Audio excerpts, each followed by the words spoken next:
Hello friends, स्वागत है फिर से एक नए वीडियो में। आज हम वर्ण पढ़ाने जा रहे हैं। वर्ण का पार्ट 1 वीडियो आप लोग नहीं देखे हैं तो वीडियो के डिस्क्रिप्शन में उसका लिंक है, वहां से जाके आप लोग पार्ट 1 वीडियो देख सकते हैं।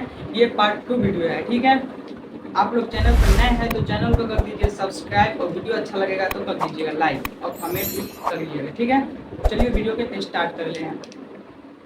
जहाँ पढ़ा दिए थे उसमें क्या कि वर्ण के मतलब स्वर्ण वर्ण के कितने भेद होते हैं तो लिख दिए थे, 3 भेद होते हैं। और व्यंजन वर्ण के कितने भेद होते हैं उसका भी 3 भेद होता है। वहाँ तक पार्ट 1 वीडियो में पढ़ा चुके हैं। उससे आगे का वीडियो ये है, उससे आगे का पढ़ाई इसमें कवर किया जाएगा, तो आप लोग ध्यान से देखिए और पढ़िए। क्या है तो क्या देखिए, लिख दिए हैं स्वर्ण वर्ण के कितने भेद होते हैं। तो स्वर्ण वर्ण के 3 भेद होते हैं, ठीक है।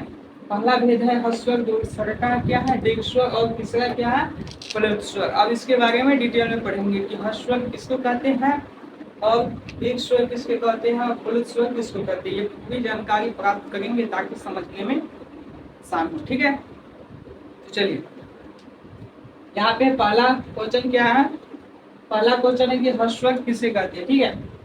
तो हस्वर है जिस स्वर के उच्चारण में कम से कम समय लगता है उसे हस्वर कहते हैं। कहने का मतलब है कि जो स्वर है उसको बोलने में कम समय लगता है उसी को हम हस्वर कहते हैं। जैसे अ, जैसे में लिख दिए अ, हर्षी ई, ए हर्षु उ, ये जो है इसको बोलने में कम समय लगता है, इसी को हम हस्वर कहते हैं, ठीक है। बात है अब दीर्घ स्वर की। दूसरा क्वेश्चन है दीर्घ स्वर किसे कहते हैं। देखिए लिख दिए, बहुत आसान सरल सरल तरीका से लिख दिए ताकि एक बार पढ़ेंगे और याद हो जाएंगे, ठीक है।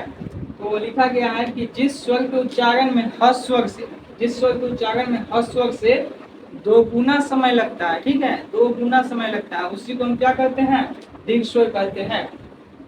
जैसे में आ गया क्या आ, और आ गया क्या दीर्घी ई, और क्या आ गया ए, उसके बाद है दुर्गु इत्यादि, ठीक है। तो ये हो जाएगा किसमें दीर्घ स्वर में। अब बात की जाए प्लुत स्वर का, तो प्लुत स्वर के बारे में भी लिखे हैं, ये भी आसानी है, एक बार पढ़ेंगे याद हो जाएगा। क्या प्लुत स्वर किसे कहते हैं। तो जिस स्वर के उच्चारण में दीर्घ स्वर से भी अधिक जोर लगाना पड़ता है। इसमें क्या था कि इसमें कम समय लगाना पड़ता है, ठीक है, कम समय लगता है इसमें। इसमें क्या था कि इससे दुगुना समय लगता था, और इसमें क्या है कि इससे भी अधिक जोर लगाना पड़ता है प्लुत स्वर में।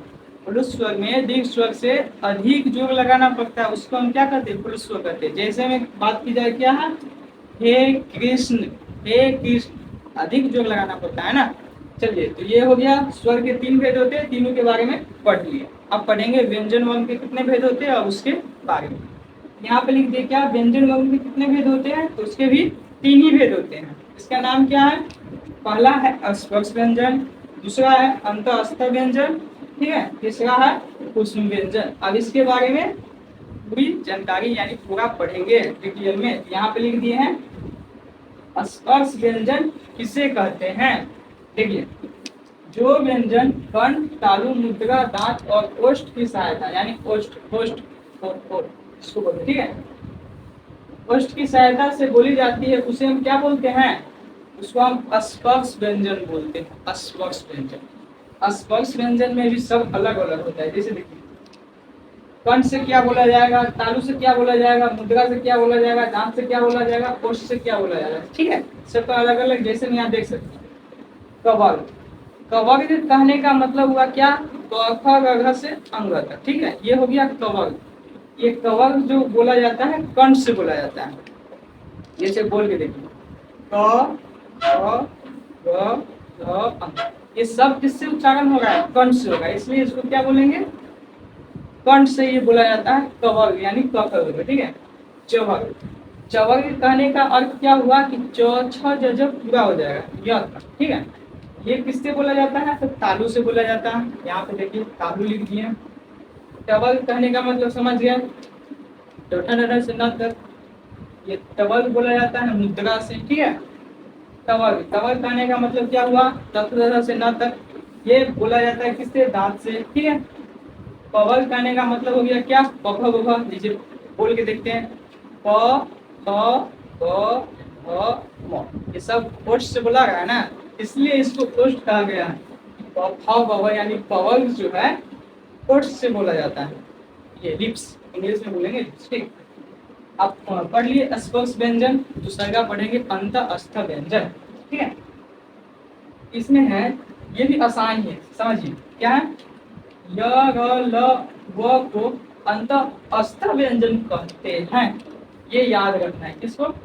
य र ल व, ये चार जो है इसी को हम अंत अस्थ व्यंजन कहते हैं। नोट में याद क्या रखना है, इसको आप लोग नोट करते ही जाइए ताकि आप लोग अच्छा नंबर ला सके एग्जाम में। ये सभी एग्जाम में एक लेखा से पूछा ही जाता है, इससे पूछा ही जाता है। ठीक, 9th हो, 10th हो, 6th हो, 11th हो, मतलब सब एग्जाम ऑलरेडी।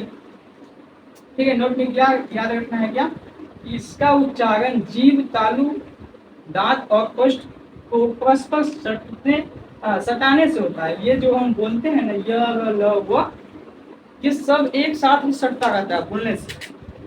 जीभ में भी थोड़ा, तालु में, दांत में और कोष्ठ में, ये सब परस्पर सटता है, इसको ही कहा गया है। इसलिए नोट में ये रखना है, याद करके। ठीक है, और नोट में एक और लिखना है क्या कि अंत अस्थ वर्ण को हम क्या बोलते हैं, अग्र स्वर भी कहते हैं, ये भी याद रखना है। अब पढ़ना है तीसरा क्या है, उष्ण व्यंजन किसे कहते हैं।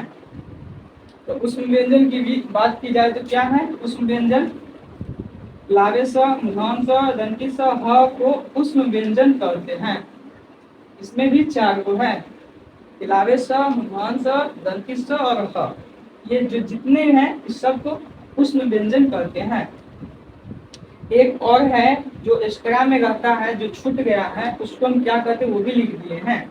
ठीक है, संयुक्त वर्ग। संयुक्त वर्ग में क्या आ जाएगा, वो आ जाएगा अक्षत्रज्ञा। ये जो तीन गुण है ये संयुक्त वर्ग में आ जाता है, इसलिए इसको क्या कहा गया, देखिए अक्षत्रज्ञा को संयुक्त वर्ग कहते हैं। इसे मूल ध्वनि मानना गलत है, इसे मूल ध्वनि मानना गलत है। तो आप लोग को अच्छा लगा या समझ में नहीं आया तो क्या कीजिएगा, कमेंट कर दीजिएगा।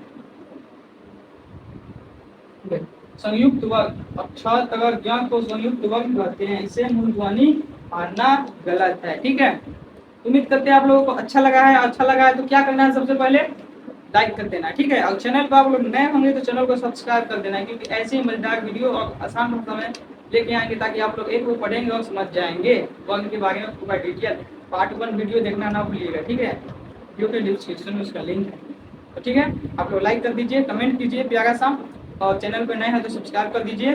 फिर मिलेंगे अगले वीडियो के साथ। अगर आप लोग मैथ है ना, मैथ भी चाहते हैं और साइंस भी चाहते हैं पढ़ना, तो आप लोग कमेंट करते जाइए। मैथ का वैसे तो वीडियो डाल दिए हैं और साइंस का वीडियो आने वाला है, तो आप लोग जितना जितना कमेंट कीजिएगा, दोस्तों के साथ शेयर कीजिएगा, उतना उतना जल्दी जल्दी वीडियो आता रहेगा। ठीक है, तो चलिए मिलेंगे नेक्स्ट वीडियो में, तब तक के लिए जय हिंद, जय भारत।